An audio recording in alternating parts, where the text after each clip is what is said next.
What is going on, you guys? I'm Tanner, you're watching Adventure Daily, and in today's video we're going to be giving you a full rundown of everything that we have done to this 2020 CRF250F. All right.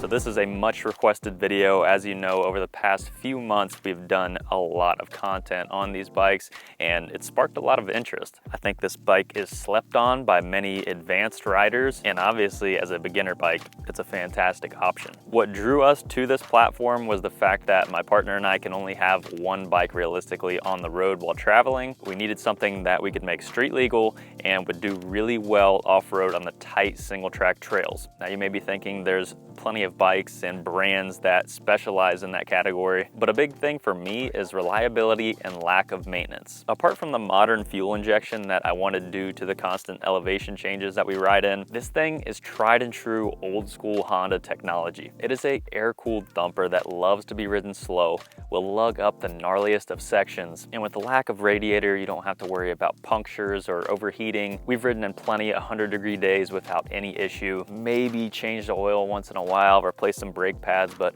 other than that, these things are solid. This derived from the legendary CRF250F, which had a really long run, and overall, I just like the way that these bikes ride. The clutch pull is super light. They like to be ridden slow, which is my favorite kind of riding, and the gnarly stuff. But that being said, there are a lot of downfalls in the stock form, but that is why we have the aftermarket. So starting out with one of the biggest and most crucial upgrades, the suspension. Thankfully, my good buddy over at Bruce's Suspension has made it his mission to specialize in turning these bikes into hard enduro capable machines. So in the front, we have his modified damper rods, which add a progressive style of damping. We also added the flute extenders to get a little bit more travel out of the fork. I have heavier springs in my bike and a heavier weight oil. In the rear, we have the fully adjustable Hagen shock, and guys, that completely transformed the way this bike handles. I no longer have to worry about heading into a technical trail that my bike's gonna let me down and throw me all over the place. I have confidence in it now, it stays planted, and I can tackle a lot of crazy things that I never would have expected. Secondly, we have a few products from Tusk from our good friends at Rocky Mountain. Any bike that I get, the first thing that I'm doing is throwing on a set of CR High handlebars. These are the Tusk Chub. We also did the full wraparound handguards with integrated signals. There's a different style of bend for everybody. I just like these because they bring the bars closer to me, so when I'm standing up, I'm not hunched over. You just need to experiment, find out what works for you. But thankfully, everything in the Tusk line is very affordable and quality. So we also have the Tusk Enduro lighting kit. So we get signals in the rear, brake light, we get the switch for the brake light, all the handlebar switches, and we went with the Baja Design Squadron headlight. This thing puts out a lot of light, and I've been able to do some night rides, and it's just been awesome to have. And front and center, I don't want to forget about this because I love it. This is the Tusk Olympus tank bag. They have a couple sizes. This is the large, a little big for this bike, but I've come to enjoy having that extra room for storage. After a while, you don't even notice that it's there. I know some people think that it'll get in the way of them standing up and hugging the bike, but it does not. I keep my toolkit in here, my phone, extra batteries. Tank bags are super nice, especially for dirt bikes where you don't want to mess up the ergonomics and have things hanging off the side. Still up here on the handlebars, I only run the ODI Rogue grip. Once you go lock on, it is hard to go back, and I had to make a custom throttle cam, which is kind of a bummer. Hopefully someday they will come out with one that fits, but it can be done, and I love the way these things feel. They're super comfortable, nice and thick, and keep the fatigue out of your hands. Another one of my favorites, the seat. Seat Concepts makes the best seats in the industry, bar none. This is their Comfort XL. It's got a nice wide section in the back for when you're riding on the road. You can sit down comfortably, but it's narrow in the front, so when you do get into those technical sections, you can stand up, hug the bike, and the ergonomics are great. Where the rubber meets the road, we're running a set of Kenda Trackmaster 2s. I've had a few sets of these in the past, and they're just a really good all-around tire. They hold up for a long time on the road. They are a harder compound though, so they don't do as well in the mud and some of the softer stuff. But out here in the hard pack and with all of the road riding that I've done, even as they've started to wear, I'm still getting a lot of grip. And also in both tires, we are running Lucioli 7mm thick inner tubes. I will be doing a separate video with a follow-up about the Lucioli setup. I am in love with these tubes. Yes, they're on the heavy side, but having that peace of mind that these things are damn near bulletproof. All the cacti out here, all of the sharp objects that I'm running over, even if you were to somehow manage to pop one of these things, you can still ride back because they are so thick. I'll save the rest for another video, but if you don't mind the weight, they are a must. Now, moving on to some of my favorite, and the rest of the parts on this bike all come from Hyperlite Moto. There are not a lot of aftermarket companies making parts for these bikes, so big thank you to Scott for making all of this happen. We actually installed some goodies this morning, so let's flash back to the install.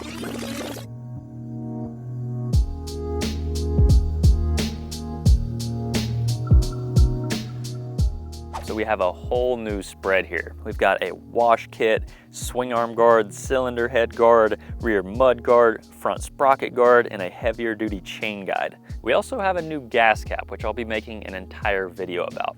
If you know, you know. Get one of these things before you're left stranded. A few mechanical upgrades: we have an easy pull clutch kit, a more compact kickstand mount, and a slimline set of foot peg mounts. I'll go ahead and walk you through some of the technical installs, but what the wash kit consists of is an airbox cover and two, well, whatever you want to call those. That's really nice out here with all of this dust. We can pop in that cover, actually wash out the entire airbox and get it squeaky clean. The heavy duty lower chain guide is a direct bolt-on replacement. It offers some more durability. I love the black color. It does use 4 Allens on the bottom. The other side can be kind of hard to get to, but I actually just used an extension and went from the other side of the wheel. I ended up taking the rear wheel off anyways because you have to install the swing arm guards. But overall, I really like the way that these swing arm guards fit. I'd argue that they're nicer than the ones that I had on the KTM. I love how they snap into position. Only one zip tie needed in the front. My only gripe though is on the chain side. The factory rubber chain guard in the front actually has to be routed on top. Now I might just trim all this in the future and notch it out so I don't have to do that. And other than a small aesthetic gripe, they are super functional. Now we already installed one of these in the past, but they updated it. It's just a couple bolts to install. A spring puller really helps, but what it does is it tucks up your kickstand a little bit higher towards the bike at the angle that it should have came with from the factory. Super nice, easy mod, I highly recommend. Now the front sprocket guard, this is something that I really wanted to have. The stock metal bracket that they give you does little to nothing to protect your case if your chain were to ever come off. That's an expensive fix and a big headache. There are a few things that I found out while installing this. You will need to break the chain. And the stock 250F does not have a master, so you will have to cut the chain. Good time to install a better one anyways. I tried to do it without, but you can't get that retaining bracket for the sprocket back on just because it won't push all the way on. So just make sure the bike's in neutral, feed the chain through. The tolerance was a little bit tight, but after the first ride, it self-clearanced itself, no problem.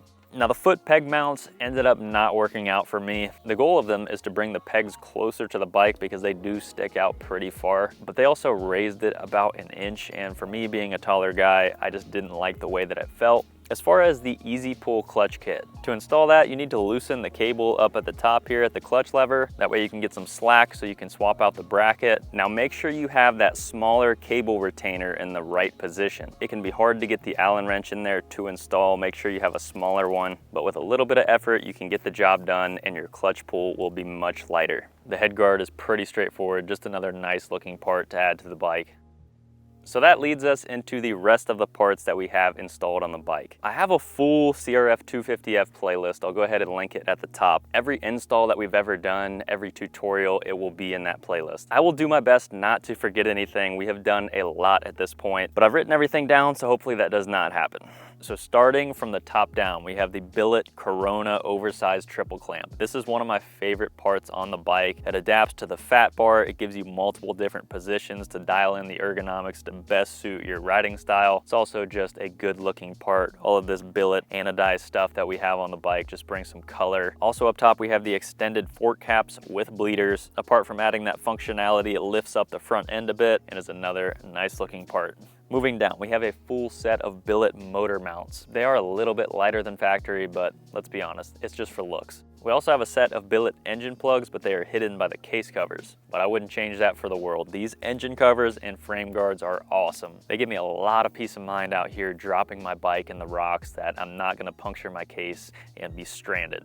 We also installed the billet 6-shooter brake lever, traditional over-the-top style, really nice look. Once again, just little things like that that bring some pop to this bike and make it not look like an entry-level trail bike. We have the Anchor wide foot pegs. I absolutely love these things. Direct swap gives you a lot more grip and just a nice wide platform for my gigantic feet.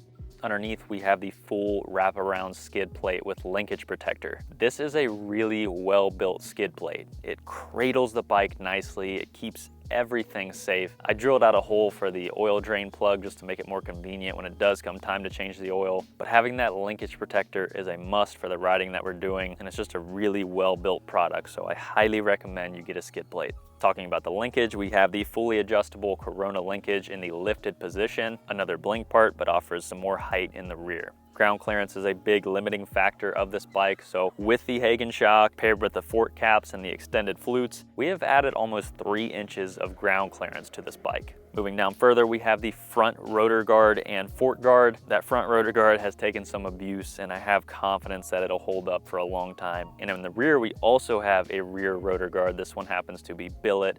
Looks freaking awesome. Another one of my favorite parts. And we also have the billet chain adjusters. I really hope we aren't missing anything, but guys, I think that is every single part that we have installed on this 2020 CRF250F. Now for the fun part. How much money did this all cost? To be honest, I haven't totaled it up. If I had to guess, I would say around $3,000 to $3,500. I'll go ahead and put it on the screen right now. Hopefully I'm somewhere in that ballpark. And that's another comment that I get, and a common complaint. Why do I want to buy a bike that I have to invest that much money into? Well, here's the thing, guys. You can buy these for around $4,000 used, around $5,500 new, and even after installing those $3,000 worth of parts, most of which are optional, that is still so much cheaper than you're going to spend on those high-dollar performance enduro bikes, the 250RX. 450RL. Don't even get me started on the Europeans. So for around $7,000, I have a highly capable bike that's reliable and can get me to any place that I want to go. And we're definitely not done yet by any means. I also saw that Hyperlite just dropped plastic kits for these bikes. They have black, red, and blue.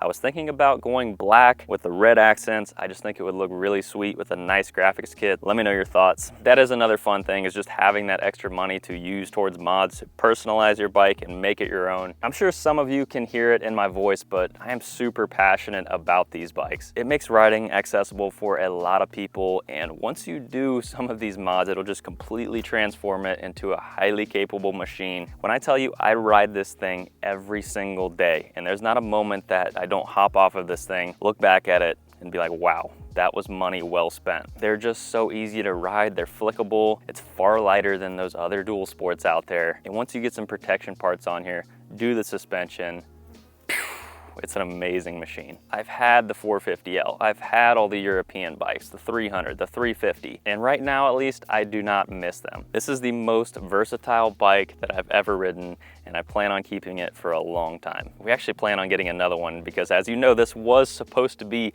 the homie bike. This was supposed to be the bike that my friends were gonna ride and family. So Honda, if you're watching this, we need another one to add to the fleet. It's a perfect bike to teach somebody how to ride on, and even for me with a decent amount of riding experience, I have a blast. But I could stand here and rant and rave about this thing all day long. I just wanted to make this video to clear the air as far as everything that we have done to this bike. Once again, links will be down in the description and the comment section. At the very minimum, get some protection parts and get the suspension done. Also, I just want to take a moment to thank all of the sponsors that support Adventure Daily: Amsoil, Rocky Mountain, Scorpion Helmets, AOMC. Thank you to Hyperlite, Bruce's Suspension, Seat Concepts, everybody that's been a part of the build, a part of the channel. We appreciate the support, and it helps out a lot. But I think that's going to wrap things up. Always remember to live free, adventure daily, and we'll see you in the next one.